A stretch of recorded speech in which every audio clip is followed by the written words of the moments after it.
इस कार्यक्रम के पुण्यार्जक हैं श्री कंवरलाल जी महावीर प्रसाद जी पाटनी, आर के ग्रुप, मदनगंज, किशनगढ़, राजस्थान। इसको जो समझ आ रहा है सो कर रहा है, समझ आ रहा है। अब जिसको उपदेश देना है तो अब जिसको जो मिल रहा है वो उसी को उपदेश दे रहा है। भाई ठीक है, अप्रासुक है तो अप्रासुक दे दो, अवक्ष है तो अवक्ष दे दो, जो है सो दे दो, क्योंकि दुर्भिक्ष का टाइम है। अब फिर भी मान लो उसका संग हो, उसका प्रभाव हो, और कोई एक साधु अकेला हो, सम्यक दृष्टि हो, समझ आ रहा है, जो जिन दर्शन के 28 मूल गुणों के अनुसार चल रहा हो, और एक कोई ऐसा संग हो, तो वह जब सामने आएगा तो उसे, उस दिगंबर साधु को, निर्ग्रंथ साधु को उसके सामने झुकना पड़ेगा। तो इस तरीके की जो स्थिति बन गई थी, उसके लिए यहां पर आचार्य कुंदकुंद देव कहते हैं, ऐसे लोग अगर दर्शन से भ्रष्ट होकर के दर्शन धारिकों को, दर्शन माने जिन रूप धारकों को, और जो जिन रूप के बिना घूम रहे हैं, कोई गोपुच्छ लिए हुए, गाय की पूंछ की जिन्होंने पिच्छी बना ली, कोई निष्पिक्ष होकर के घूम रहे हैं, पिच्छी के बिना ही घूम रहे हैं, ऐसे भी लोग हो चुके थे। ये लिखा ना, निष्पिक्ष संग, समझ आ रहा है। तो अलग अलग तरह के, किसी ने किसी की पिच्छी बना ली, कोई कहता पिच्छी की जरूरत ही क्या है, कोई कहता है जो श्रावक दे दे वो खा लो, जरूरत क्या है प्रासुक और उद्दिष्ट और ये सब देखने की। तो ऐसे अनेक अनेक तरह के जो आचरण होने लगे थे, और फिर भी वो अपने आप को श्रेष्ठ मानते थे, अपने लिए दूसरे शुद्ध साधुओं को अपने चरणों में गिराना चाहते थे। उनके लिए यहां लिखा है तिहोंति लुल्लु मुआ, ये लूले और मूक होंगे। समझ आ रहा है। अब आप सोचो, ये अर्थ सम्यक दर्शन के साथ संगत बैठता है, या जो हम बता रहे हैं जिन रूपधारी साधुओं के साथ संगत बैठता है। भाई सम्यक दृष्टि, कौन सम्यक दृष्टि के पैर पड़ाना चाहता है? ये तो साधुओं के बीच में आपस का व्यवहार होता है। एक साधु दूसरे साधु को मिलता है तो वो उसके वंदना करता है, पैर पड़ता है, तो वो देखता है भाई ये कितना गुणवान है। हा? अब साधु होने मात्र से थोड़ी ना वो पैर पड़ लेगा। तो ये चीजें आचार्य कुंदकुंद ने सिखाई। समझ आ रहा है? बोलो तो। माइक का गला भी खराब हो गया हमारा, ऐसा है ये। क्या बात है, ओरिजिनल से नहीं चल रहा क्या? इससे चल रहा?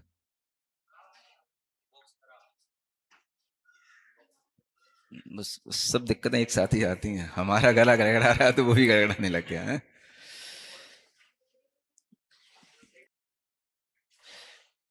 तो आप लोगों को समझना है कि दर्शन मूल का मतलब क्या है। समझ में आ रहा है? हाँ, सम्यक दृष्टि जो नहीं है वो सम्यक दृष्टियों के लिए क्या पैर पड़ाते हैं? कौन पैर पड़ा रहा है भाई? सम्यक दृष्टियों के कौन पैर पड़ रहा है? तुम आपस में कौन किसके पैर पड़ रहे हो? है? तो यहां कोई प्रसंग ही नहीं है सम्यक दर्शन का, और वही अर्थ जोड़ करके रखा है। जो अन्वयार्थ लिखा है ना, ये अब मैंने इस पे ध्यान नहीं दिया, जो भी इसको सेटिंग करने के लिए लोगों ने इसमें अन्वयार्थ की सेटिंग कर दी, तो वो अन्वयार्थ वो पुराना वाला सेट कर दिया। चलो कोई बात नहीं, उससे ये भी फायदा है कि आपको ये भी देखने को मिले कि पुराना अर्थ क्या चला आ रहा है ना। क्योंकि हमें तो अपने टेक्स्ट पर ध्यान था, हमने क्या लिखा उसकी हिंदी क्या हुई, बस उस पर ध्यान दिया, गाथा पे ध्यान दिया। ये बीच की चीजें, नीचे का पद्यानुवाद, ऊपर बीच में अन्वयार्थ, इस पर हमने ध्यान नहीं दिया। तो इसमें कोई मिस्टेक हो तो वो आप सुधार लेना। तो इस तरीके का ये भाव है। अब यही बात आचार्य कुंदकुंद ने प्रवचन सार में भी देखो आगे लिखी है। ये हो गया लुल्लुमुआ का मतलब है हथ रईदा बैण सत्य सुन्नावा। अच्छा ठीक है, पढ़ी नहीं है। जे दंसणेशु भट्टा दंसण धराणम निगंत वीराय जिणमग्गेण चरंताणम, है ना। ये मतलब है दर्शन धर का मतलब क्या है? जो निर्ग्रंथ वीतराग जिन मार्ग से चल रहे हैं। पाए पड़ंती नियणाण पवयण पहाव लोय संसिद तवादी कित्ती कारणेण, है ना। अब साधु हैं, दूसरे भी हैं, भले ही भ्रष्ट हैं, तो भी उनके पास में मान लो ज्ञान है, तो अपने ज्ञान का अहंकार आ जाता है, प्रवचन करते हैं, लोगों को रिझा लेते हैं, उसका भी उनके लिए बल मिल जाता है। तो ये सब प्रभाव उनका फैल जाता है, लोक में उनकी प्रशंसा होती है, कोई तपादि कर रहे हैं तो तपादि की कीर्ति के कारण से अहम जेठो, मैं ज्येष्ठ हूं, श्रेष्ठ हूं, इति मान के माध्यम से णमोकारम करावेंती ते कालम कादूणे पर भवे, तो वो मान के कारण से दूसरे को नमस्कार करवाते हैं। समझ आ रहा ना? ऐसा होता है ना, भैया वो तो 2-2 महीने के उपवास कर लिए, वो तो 35-35 उपवास कर लेते हैं। नहीं समझ में आया? बोलते रहते हो ना आप लोग, और हम तो रोजाना आहार करते हैं। अब उपवास के साथ और क्या है ये भी तो देखना है, कि केवल उपवास ही देखना है। समझ आ रहा है ना? ये बड़ी चीज होती है। तो मूल में जो जिन मत है 28 मूल गुण वो है कि नहीं, जिन मार्ग पर चलने वाले हैं कि नहीं, वो चीज देखने की होती है। व्यक्ति तो केवल बस जो कुछ भी एक्स्ट्रा होगा उसकी बड़ाई करेगा, उनके प्रवचन, उनकी कीर्ति, उनका प्रभाव, उनके फॉलोअर्स, ये तो लोगों की बातें हैं। समझ आ रहा है? लेकिन जो जिन मार्ग पर चलने वाले होते हैं वह इन चीजों का कोई महत्व नहीं समझते। उनके लिए महत्व इस बात का है कि वह जो मूल, जिन रूप के मूल गुण हैं उसका धारण करने वाला है कि नहीं। समझ आ रहा है? अगर ये नहीं है तो कालम कादूड़ है, लुल मुआ, माने अब इस जन्म में तो लूले मुंह के होना ना हो, अगले जन्म में तो होंगे ही। हत रईदा बयन शक्ति है सुनना वा, है ना? वचन शक्ति से शून्य होंगे, हाथ पैर से रहित होंगे, पच्छा भी रणत्य संपत्ति दुर्लहा, बाद में भी उनके लिए बोधि का मतलब रत्नत्रय की प्राप्ति दुर्लभ हो जाती है। जैसा कि कहा गया है, गुड़ दो दिगस्य विनयम परिच्छगो जो भी होमि समड़ोति होज्जम गुणाधरो ददी सोहोदि अनंत संसारी। है ना? ये गाथा है प्रवचन सार की, कि जो गुण में अधिक हैं उसकी विनय को इच्छा करता है। किस कारण से? मैं भी तो श्रमण हूं, मैं भी तो साधु हूं, ऐसा सोच करके अधिक गुण वालों को भी अपने चरणों में झुकाना चाहता है। तो आचार्य कुंद देव कहते हैं वह गुणों से निकृष्ट होकर के अनंत संसारी हो जाता है ना? यानी वह जीव जो इस तरह के भाव रखता है और अधिक गुण वाले श्रमण को स्वयं कम गुण वाला होकर के भी उनसे अपने चरणों में झुकाने की भावना करता है, तो वह अनंत संसारी हो जाता है ना? ये प्रवचन सार में तो गुणों की पूजा है, गुणों की बात है, इसलिए आचार्य कुंद देव इस तरह का विचार रखते हैं। केसु पोतेसु जे दंसणेसु भट्टा पाये न पड़ंती दंसण धराड़म इति पाठो भी लभ्यते तेण जे पुरुषा दंसण भट्टा होंती भी दंसण सहिदाणम न नमन संति न तेसिम आदरम कोणंती ते भी लुल्ल मुआ होंती तेसिम भी बोही दुर्लभा।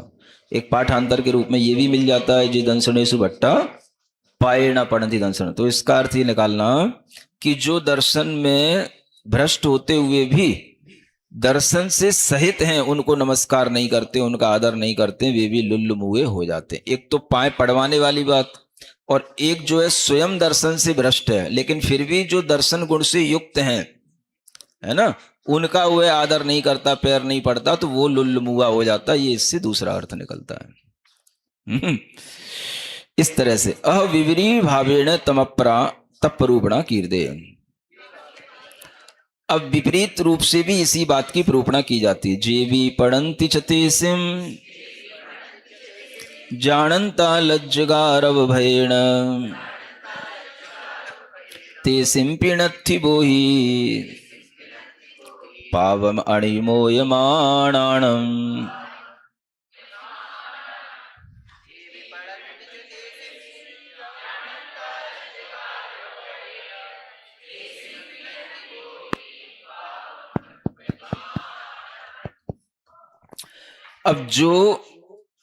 अब इसके विपरीत क्या है?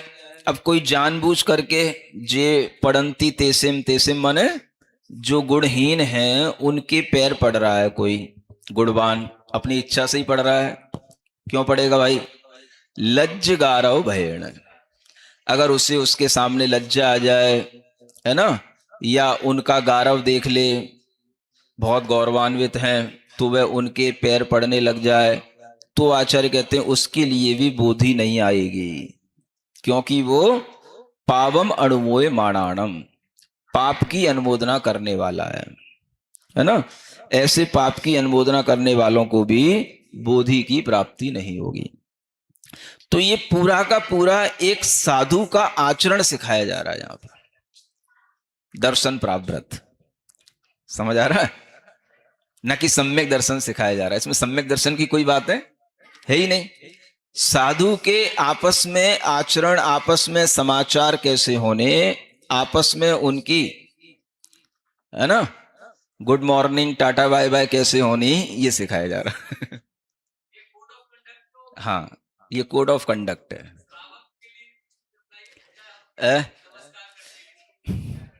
अरे भाई पहले साधु के लिए ही हो जाने दो, है ना, श्रावक के लिए तो जय जिनेन्द्र पर्याप्त है, जो भी है सब सधर्मी बंधु, तो क्या इसमें सम्यक दर्शन का लेना देना है ना।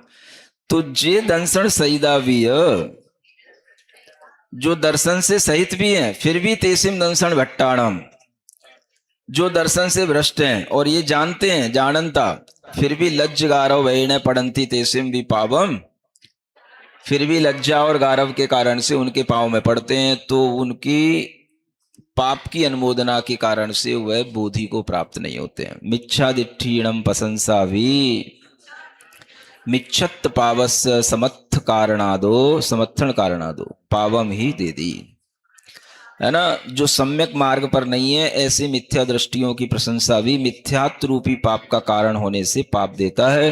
तीर्ण तेसिम भी बोई दुर्लभा होती, इसलिए उनकी बोधि भी दुर्लभ होती है। तीर्ण लोए जीवा भी कहे संति,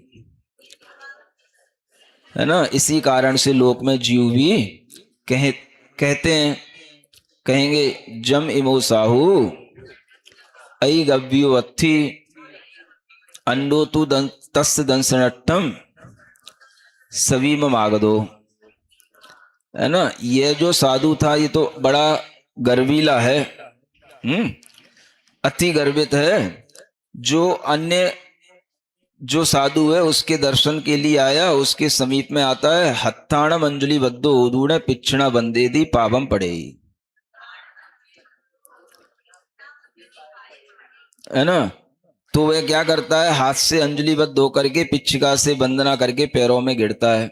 विनयेण सक्कार आदि तहावी इमोतम पड़म न नमदी न हत्ते पिच्छियम गेंडदी इत्यादि। फिर भी जो साधु दर्शन को धारण करने वाला है वह उसको नमन नहीं करता, अपने हाथों में पिच्छिका ग्रहण करके उसकी वंदना नहीं करता। एवं चिंतूण जे दंसन भट्टाणम, इस तरह से चिंतन करके जो दर्शन से भ्रष्ट हैं, जिणमद बही मद विहित चरितम रहिदाणम पाए पड़ंती, जो जिनमत में कहा हुआ चरित्र है उससे रहित होकर के पैरों में पड़ते हैं, ते लज्जाए कुब्बंती, भी लज्जा से ऐसा करते हैं, है ना। लज्जा, लोक में लोग क्या कहेंगे, अच्छा नहीं लगेगा, व्यवहार तो व्यवहार की तरह करना ही चाहिए, है ना, नहीं तो लोग हमें ही समझेंगे कि तो देखो कितना गर्व है इनको, ये तो उनकी वंदना नहीं करते और वो सामने वाला इनके पैरों में पड़ रहा है। तो ऐसा भी सोच करके जो उसकी सत्कार करता है, वंदना करता है, तो भी उसको यहां पर कहा गया तुझे बोधि की प्राप्ति नहीं होगी। समझ में आ रहा है। हाँ, ये बहुत ही कठोर आचरण है, ये कुंद आचार्य के द्वारा बताए हुए।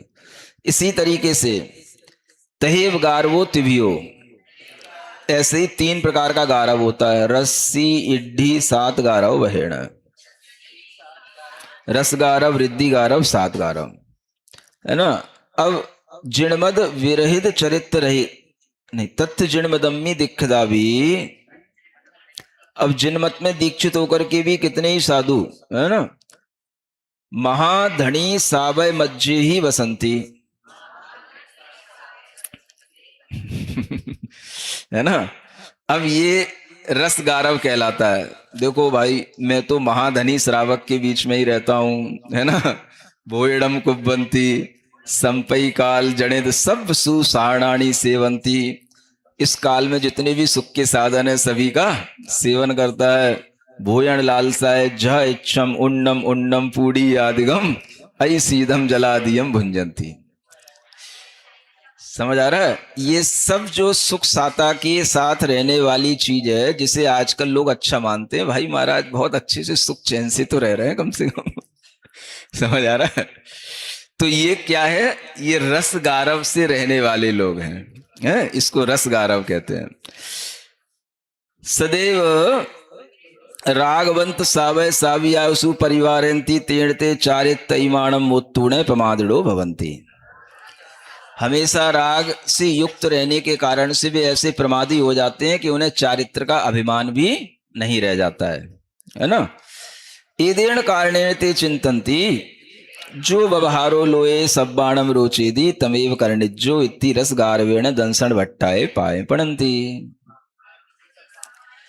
है ना। इस कारण से क्या सोचते हैं, जो व्यवहार लोग को अच्छा लगता है वही करना चाहिए। इस तरह से रस गारव के साथ में जो दर्शन से भ्रष्ट हैं उनके भी पैर पड़ते रहते हैं। समझ आया। केई सावो तव पहावेण मंत तंतेण व खुद देव देवीणम सिद्धिये अहवा सावे दान जने धन संचित मदेण चरितस्य बहुमानम न करेंती। है ना। कितने ही ऐसे भी होते हैं जो तप के प्रभाव से या मंत्र तंत्र से या क्षुद्र देवी देवताओं की सिद्धि से अथवा श्रावक के द्वारा दिए गए दान के धन के संचय से चरित्र का बहुमान करना छोड़ देते हैं। इसको बोलते रिद्धि गारव। रिद्धि माने वैभव। रस गारव अलग चीज हो गई और रिद्धि गारव अलग चीज है। तो बहुत सारा वैभव है तो उसके कारण से भाई चारित्र के प्रति उनका बहुमान नहीं रह जाता। ते इड्डी गारवेण दंसन भट्टाणम पाए पड़ंती।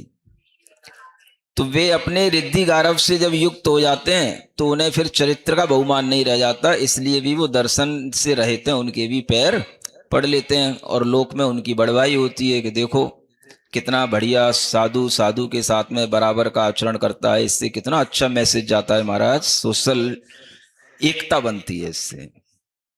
ऐसा श्रावक उन साधुओं को समझाते हैं जो इन सब गारवों से रहित होकर के सदाचरण करते हैं।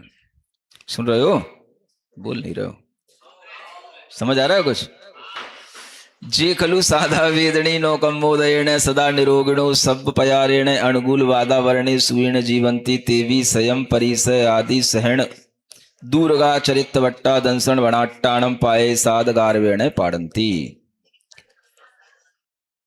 है ना। और तीसरा सात गारव। साता गारव माने बहुत साता है, सब प्रकार की अनुकूलताएं हैं, सुख से जी रहे हैं, सभी प्रकार के परिचय आदि से दूर हैं। ऐसे जो चरित्र से धीरे धीरे भ्रष्ट होते चले जाते हैं वे भी दर्शन से भ्रष्ट जीवों के साता गारव के कारण से पैर पड़ लेते हैं।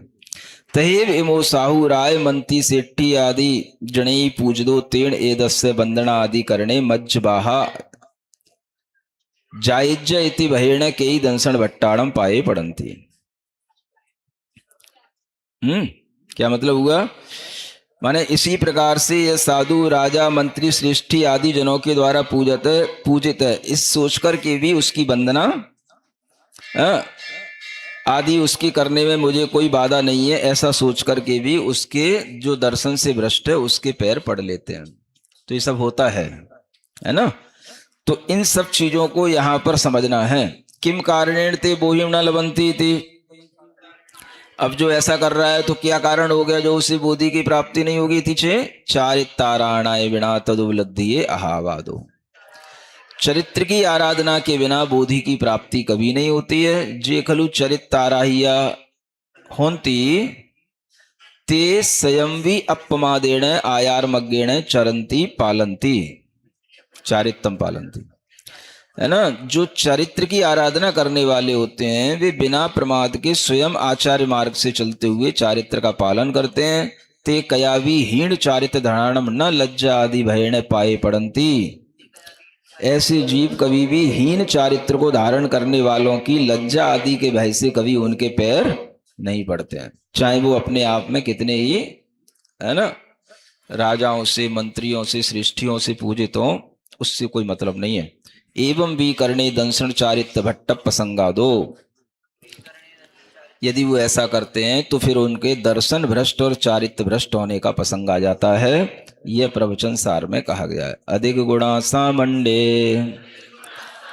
वट्टन्ति गुणाधरे ही क्रियासु जदते मिच्छुभजुत्ता हवन्ति पवट्टचारिता,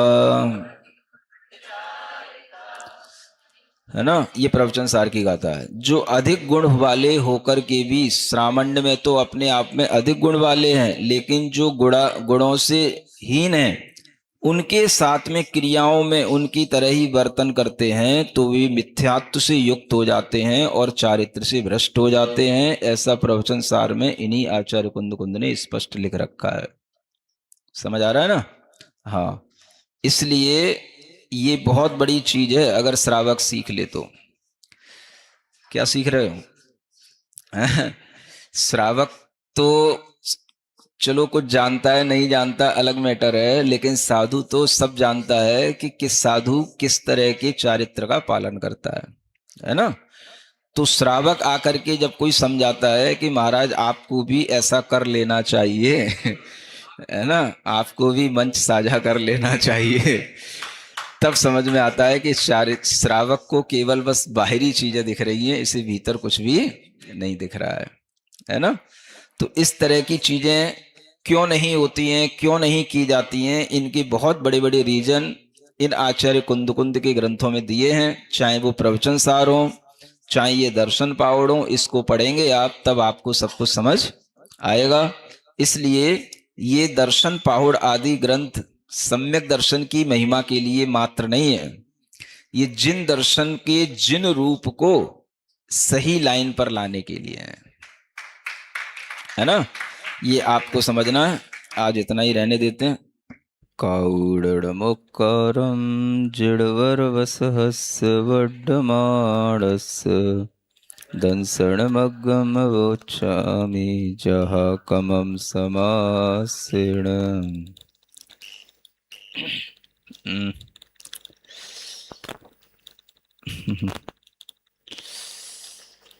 कितना पढ़ लिया था? 13 गाथाएं हो गई थी। हाँ हाँ, गाथा नंबर 14। इसकी उत्थानिका अह दंसणम मग्गम वोच्छामि दंसण मूलो धम्मो तह जिण दंसण मूलो इच्छादि गाधासु वुत्त दंसण सद्दस अत्थम न जानामि इति संख्याए निरायरणठम आह। समझ आ गया? ये सब 13 गाथाओं के अंदर जो वाक्य आ चुके हैं, है ना। दंसण मग्गम वोच्छामि, ये तो मंगलाचरण में आया ही है। फिर दंसण मूलो धम्मो आया, फिर तहजिण दंसण मूलो, ये भी गाथा आई, गाथा का पार्ट है, तहजिण दंसण मूलो, है ना। इत्यादि ये सब गाथाएं आ चुकी हैं। इनमें जो दर्शन शब्द आया है, इसका अर्थ क्या है ना। मानो यही प्रश्न किया गया हो और इस प्रश्न का उत्तर देने के लिए, इस प्रश्न का निराकरण करने के लिए ही इस गाथा का अवतरण हो रहा है। सुन रहे हो? अभी तक तो आप लोगों ने जो सुना है वो युक्तियों से सुना है ना, कि यहाँ पर दर्शन शब्द का अर्थ ये होना चाहिए, क्योंकि यहाँ पर वंदना की बात है ना, दर्शन मूलक धर्म है, तो फिर उसमें इस तरीके से पाए पाड़ंती ये वाली बात है ना, पैरों में गिराना, किसी को नमस्कार करना कराना, ये सब बातें साधु रूप में ही संभव है। ये आपने अभी तक अपनी प्रज्ञा से इस तरह से जाना, ऐसा ही था, और हमने कहा तो आपने माना है।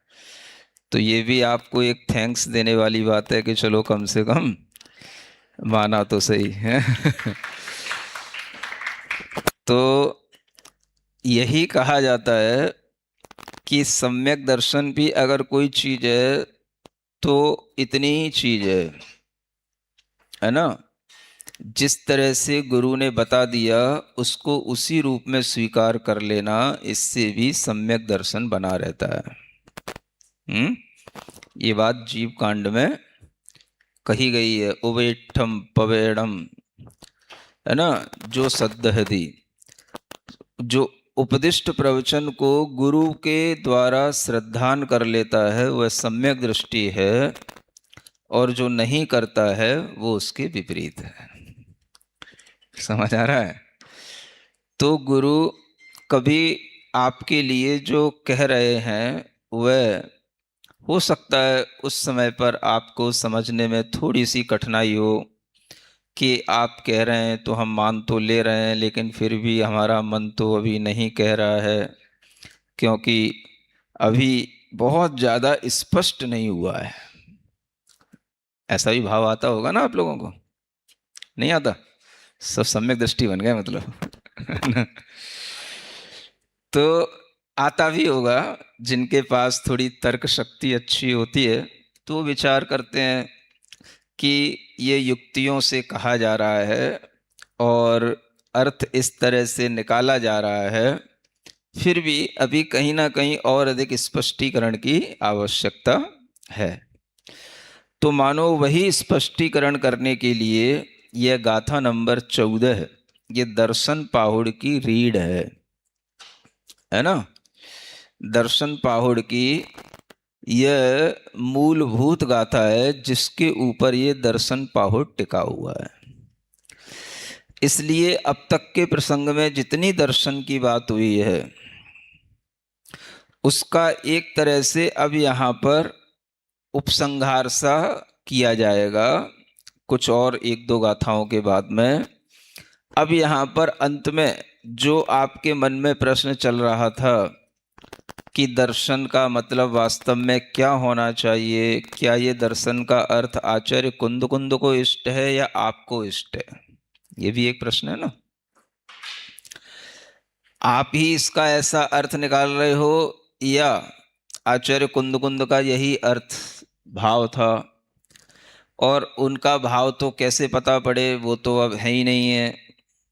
अब उनके बाद में कोई टीकाकार हुए हजारों वर्ष बाद, तो उन्होंने जो लिखा वो ही सही मानना चाहिए।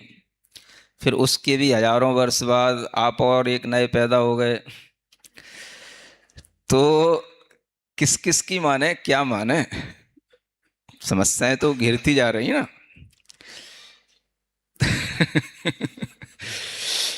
तो जिस समय पर आचार्य कुंद कुंद थे उनका भाव क्या था, है ना, जो बीच में एक टीकाकार हुए उनको जो सोचने में आया वो उन्होंने लिखा।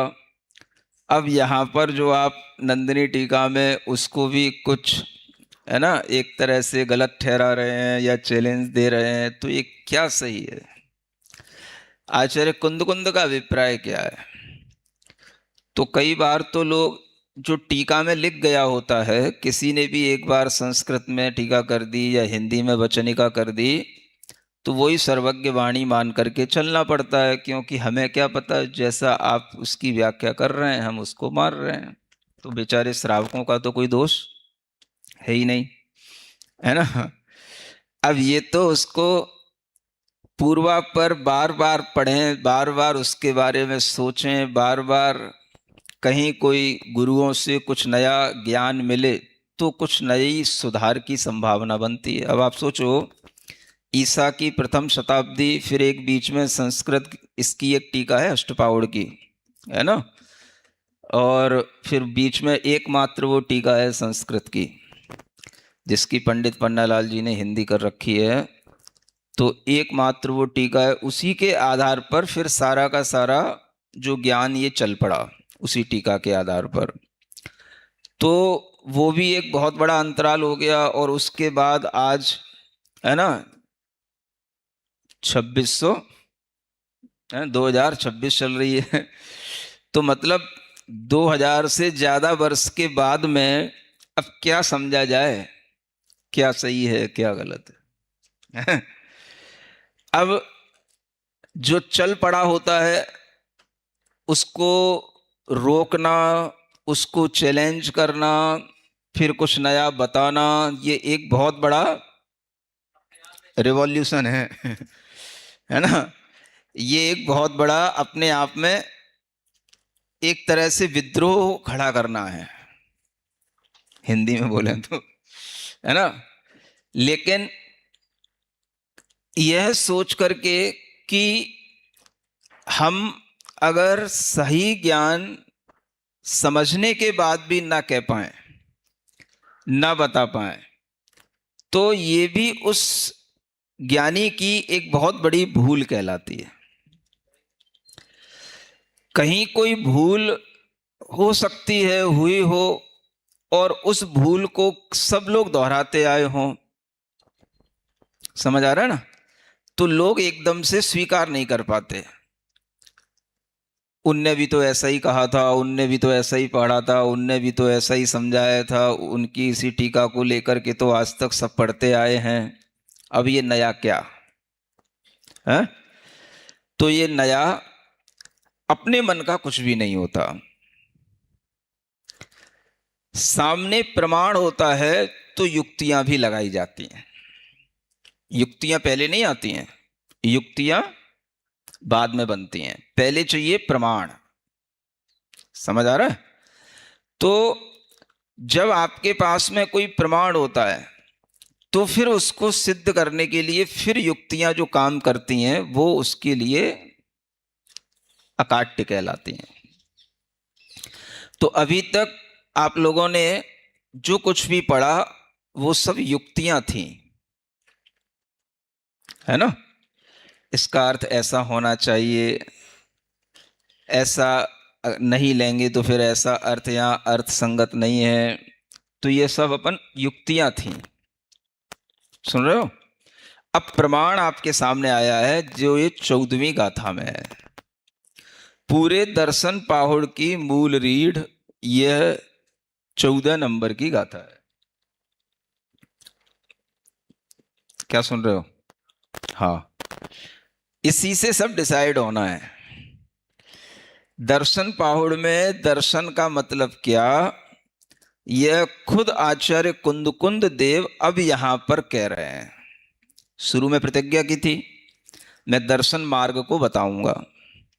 अब दर्शन का मार्ग बताने लगे, लोगों को यही समझ नहीं आ रहा है कि कौन सा मार्ग है, बाहर का है कि भीतर का है ना। तो ये दर्शन का मार्ग बताऊंगा। और फिर उन्होंने दंसण मूलो धम्मो भी कहा, धर्म जो है वो दर्शन मूलक है। तो वो कौन सा दर्शन, सम्यक दर्शन, सम्यक दर्शन तो सभी टीकाओं में लिखा है, अब यहां पर नया दर्शन कहां से आ गया, समझ आ रहा है कि कौन सा दर्शन शास्त्र एक नया खड़ा हो गया। अब इस एक गाथा में उन्होंने इसका स्पष्टीकरण दिया है। अगर ये गाथा शुरू में ही रख देते तो 13 गाथाओं में श्रावक को या श्रवण को पढ़ने में शायद कठिनाई न होती और उस अर्थ का शायद अनर्थ न होता। जो दर्शन का मतलब सम्यक दर्शन चला आ रहा है, अगर वो दूसरी गाथा में आ जाती ये गाथा तो वहीं से सब कुछ शायद सुधर सकता था। लेकिन आचार्यों की पद्धतियां अपने अपनी तरीके की होती हैं और कभी कभी मूल परिभाषा पहले लिख दी जाती है, कभी बीच में लिखी जाती है, कभी लास्ट में भी लिखी जाती है। समझ रहे हैं? ये आचार्यों की अपनी अपनी सोच होती है कि हम पहले कुछ वर्णन कर दें, उसके बाद में बताएंगे कि यह मूल बात क्या है, इसकी परिभाषा क्या है। तो इसलिए ये 14वीं गाथा पूरे दर्शन पाहुड़ की रीढ़ है, मूल गाथा है। इसको समझ करके ही आप समझ सकेंगे कि आचार्य कुंद कुंद का अभिप्राय क्या है। हमें ना टीकाकारों से मतलब है, ना हमें कोई तरह की व्याख्याओं से मतलब है। अगर हमारे लिए आचार्यों का ही प्रमाण, खुद उन्हीं के ग्रंथ में उन्हीं के द्वारा लिखी हुई बात का प्रमाण मिले, तो फिर हमें उसी को स्वीकार करके आगे बढ़ना चाहिए और बाकी सब चीजों को छोड़ने का साहस भी करना चाहिए। बोलो, है करेज है कि नहीं? तो इनकरेज करें फिर। हाँ, देखो मैं फिर भी कहता हूं कि बहुत से इंग्लिश के जो शब्द हैं वो हिंदी के शब्दों से ही बने हैं। समझ आ रहा है? जैसे हम कलेज कहते हैं, कलेजा, करेज शब्द भी उसी से ही बना है। हाँ, ऐसे कई शब्द बीच में बता चुका हूं, और जब भी कुछ भी इंग्लिश का शब्द आता है तो मेरी दृष्टि हो जाती है। करेज, ये इंग्लिश का जो शब्द है ये कलेज शब्द से बना है। कलेज, कलेजा माने करेजा। समझ में आ रहा है ना? तो करेजा माने जिसके पास हिम्मत होगी वही करेजा, करेजा, करेज उसी को बोलते हैं। और करेजा, करेजा वही कर पाएगा जिसके पास में कलेजा होगा। तो भाषा में रा और ला का आपस में परिवर्तन चलता है। समझ में आ रहा है ना? तो कलेजा से ही ये करेज बना है। कलेज, करेज हो गया वो। समझ आ रहा है? तो इसी का नाम है कलेजा, और कलेजा में ही करेज होता है, और करेज होता है तो फिर इनकरेज हो सकता है ना? तो ये भी समझ लो। तो इसलिए ये सब कलेजा वाले लोगों का काम है ना? और करेजा, करेजा माने वो भी वही आदमी कुछ करता रह सकता है। करेजा माने कुछ करता जा, कुछ करता जा, मरता जा, पढ़ता जा। क्या बोलते हो? मराठी में बोलते ना? अच्छा, बागड़ी में बोलते मरता जा, पढ़ता जा, प्रभु का नहीं नहीं, वो धर्म का नाम लेता जा, लेता जा। तो करेजा है ना, ये करेज के साथ ही होता है। करेजा, बस तू करेजा, जो होएगा सो देखा जाएगा। तो अब इतनी भूमिका समझने के बाद में आपको समझना है कि आखिर इस गाथा में क्या कहा जा रहा है। समझ में आ रहा है ना? सब रेडी हैं? हाँ, इसलिए लगा रहा था थोड़ा समय, जो भी कहीं इधर उधर कहीं लेट हो जाए तो वो भी आ जाए, ताकि एक साथ सबको सुनने को मिल जाए। चलिए, दुवियम पिगंथ चायम तीसु विजोयसु संयमो ठादे राणम्मि करण शुद्धे उभसणे दंसनम होई।